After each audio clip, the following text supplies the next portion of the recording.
Bismillahirrahmanirrahim. Assalamualaikum warahmatullahi wabarakatuh. Alhamdulillahillazi an'amana bi ni'matil iman wal islam wa hiya azamun ni'am. Asyhadu an la ilaha illallah wahdahu la syarikalah wa asyhadu anna Muhammadan abduhu wa rasuluhu amma ba'du. Segala puji hanya milik Allah, Tuhan semesta alam, yang telah menciptakan segala yang ada di muka bumi ini.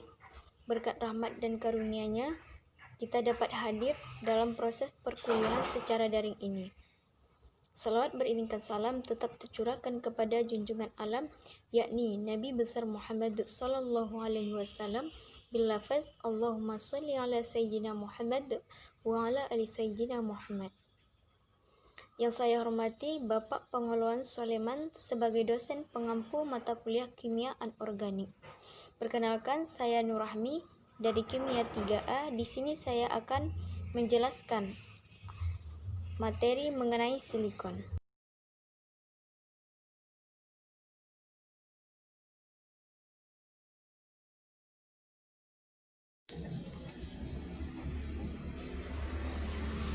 Baiklah, saya akan membahas mengenai silikon. Adapun pembagian bahasan silikon yang saya akan bahas yaitu yang pertama, pengertian silikon, yang kedua, sumber silikon, yang ketiga, sifat-sifat silikon, keempat, senyawa silikon, dan yang kelima, penggunaan semikonduktor silikon. Baiklah, bahasan yang pertama yaitu mengenai pengertian silikon.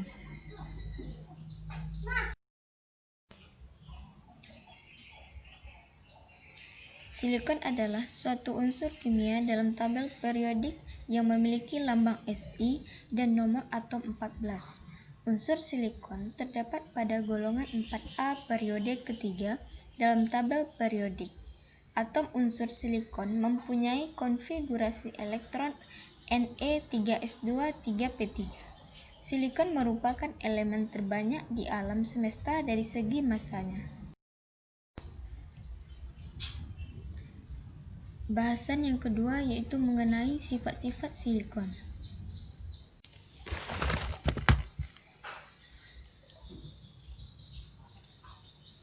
Sifat fisik silikon. Unsur Si bersifat non-logam, tetapi keras dan mengkilap seperti logam. Karena itu disebut dengan metaloid. Unsur Si merupakan unsur ringan.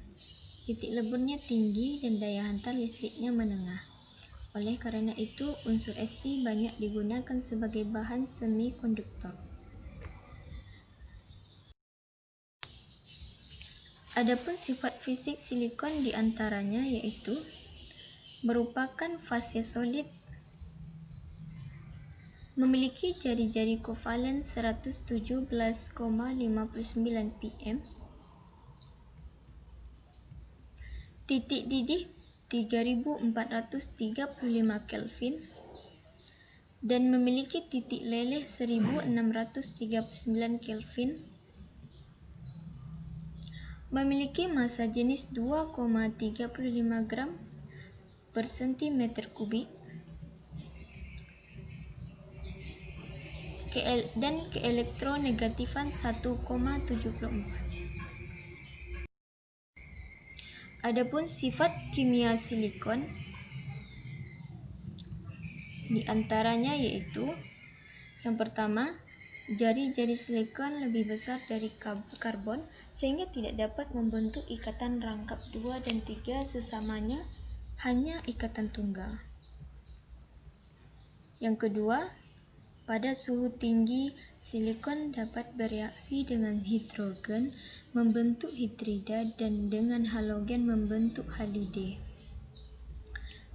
Yang ketiga, silikon bereaksi dengan halogen jika dipanaskan membentuk oksida. Yang keempat, silikon murni terstruktur seperti intan atau tetrahedral sehingga sangat keras dan tidak menghantarkan listrik. Yang terakhir yaitu asam, kecuali asam nitrat dan asam hidrofluorat, tidak bereaksi dengan silikon.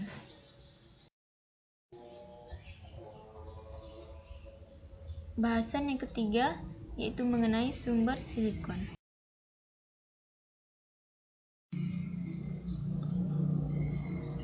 Sumber silikon.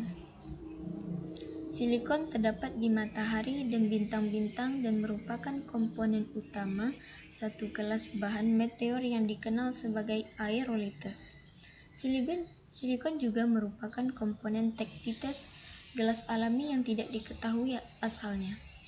Pasir, quartz, batu kristal, amethyst, agate, flint, jasper, dan opal adalah beberapa macam bentuk silikon oksida.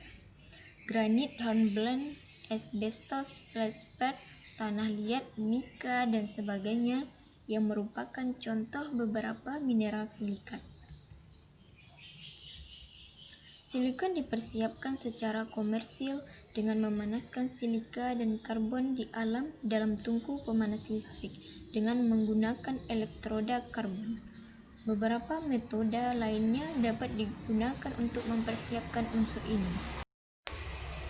Bahasan yang keempat yaitu mengenai ekstraksi silikon. Pengertian ekstraksi silikon.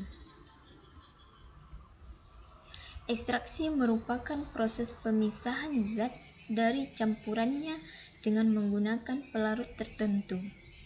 Pelarut yang digunakan harus mampu mengekstrak zat yang diinginkan tanpa melarutkan zat lain dalam campuran tersebut. Dengan kata lain, pelarut tidak saling bercampur. Pemisahan secara ekstraksi melalui 3 tahap. Yang pertama yaitu penambahan sejumlah pelarut agar bereaksi dengan sampel atau melalui proses difusi. Yang kedua, pemisahan fase ekstrak dengan sampel. Yang ketiga, zat terlarut akan terpisah dari sampel dan larut oleh pelarut membentuk fase ekstrak. Ekstraksi dibagi menjadi 2 bagian. Yang pertama yaitu ekstraksi cair-cair. Yang kedua, ekstraksi padat cair. Ekstraksi padat cair dapat dilakukan melalui 2 cara. Yang pertama, ekstraksi Socleb dan ekstraksi perkolasi. Ekstraksi padat cair merupakan pemisahan zat yang terlarut dari campurannya atau padatan, di mana pelarut spesifik terhadap zat yang akan diambil dari padatannya.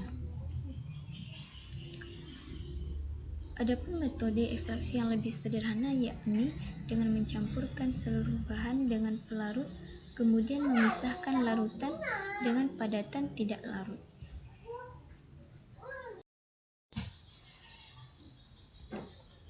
Adapun faktor yang mempengaruhi laju ekstraksi, yang pertama yaitu ukuran partikel. Semakin kecil ukuran solid, akan semakin cepat proses ekstraksinya. Yang kedua, temperatur. Temperatur dapat meningkatkan laju ekstraksi. Hal ini dikarenakan kelarutan mineral yang akan diekstraksi sebanding dengan peningkatan temperatur. Yang ketiga yaitu pelarut atau solvent. Pelarut harus memiliki selektivitas yang tinggi.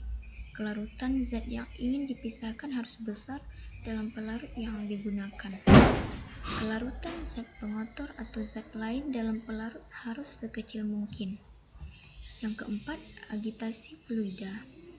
Agitasi fluida pada pelarut akan memperbesar transfer materi dari permukaan sampel padatan terhadap pelarut. Agitasi fluida mampu mencegah terjadinya sedimentasi. Bahasan yang keempat mengenai senyawa silikon. Senyawaan kimia. Senyawa-senyawa silikat yang terkenal adalah tanah liat atau Al2Si2O7, 2H2O, asbes MgCa silikat, dan mika KMgAl silikat. Batu granit dan basal juga merupakan senyawa-senyawa silikat.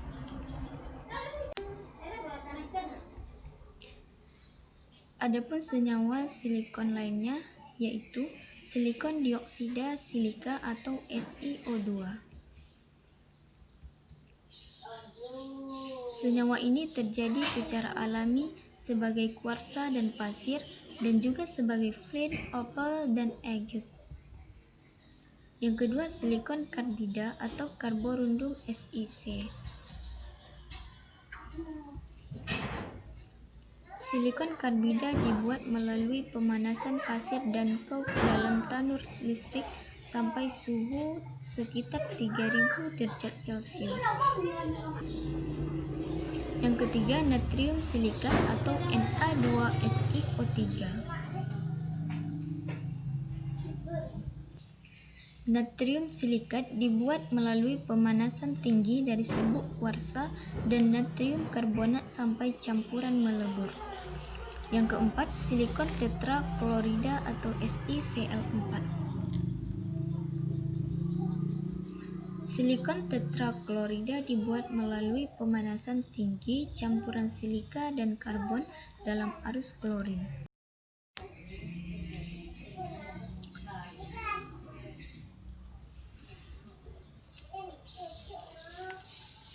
Yang pertama,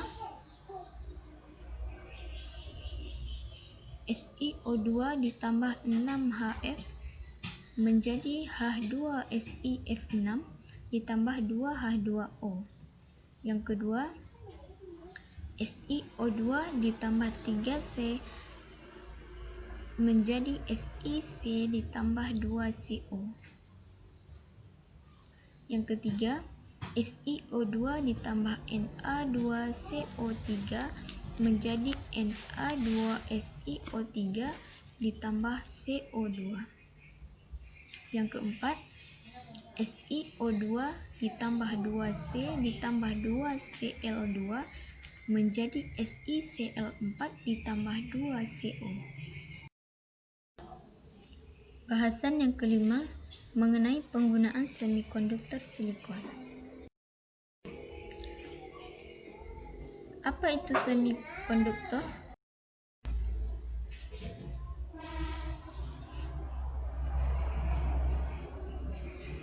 Semikonduktor adalah sebuah bahan atau material yang memiliki sifat konduktivitas listrik yang berada di antara isolator dan konduktor. Adapun jenis-jenis semikonduktor yaitu semikonduktor intrinsik. Semikonduktor intrinsik biasanya hanya terdiri dari Ge atau Si saja. Sedangkan semikonduktor ekstrinsik gabungan dari dua jenis bahan atau lebih. Baiklah, hanya itu yang dapat saya jelaskan mengenai materi tentang silikon. Jika terdapat kesalahan baik dalam pengucapan maupun penulisan, saya mohon maaf. Wa qallallahu ta'ala fil Qur'anil Karim. Wassalamualaikum warahmatullahi wabarakatuh.